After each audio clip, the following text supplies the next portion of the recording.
Tinatayang 612,000 halaga ng hinihinalang shabu ang nasamsam mula sa 4 na individual sa ikinasang bypass operation ng Dinalupihan Municipal Police Station's Drug Enforcement Unit sa Barangay Roosevelt, Dinalupihan, Bataan. Pinangunahan ni Police Lieutenant Colonel Marcelino M. Telosa, hepe ng pulisya ng Dinalupihan MPS, ang operasyon kung saan 2 suspect ang nahuli matapos magbenta ng isang sachet ng shabu sa isang pulis na nagpanggap na posture buyer kapalit ng markadong 500 peso bill.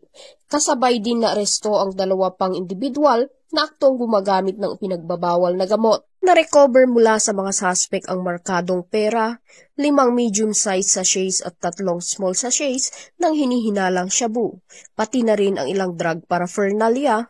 Aabot sa 90 gramo ang kabuuang bigat ng nakumpiskang droga na tinatayang nagkakahalaga ng 612,000 batay sa standard drug price. Nakumpiskang ebidensya ay maayos na idinokumento at kasong paglabag sa Republic Act 9165 o Comprehensive Dangerous Drugs Act of 2002 ang isasampa laban sa mga suspect. Ayon kay Police Colonel Marites A. Salvadora, Provincial Director ng Bataan PPO, patuloy na paiigtingin ang kampanya kontra droga para sa mabilis, matatag at epektibong serbisyo publiko. Mula dito sa gitnang Luzon, ako ang inyong PNN correspondent, Patrolwoman Janice Bulahaw, alagad ng batas, tagataguyod ng Balitang Pulis.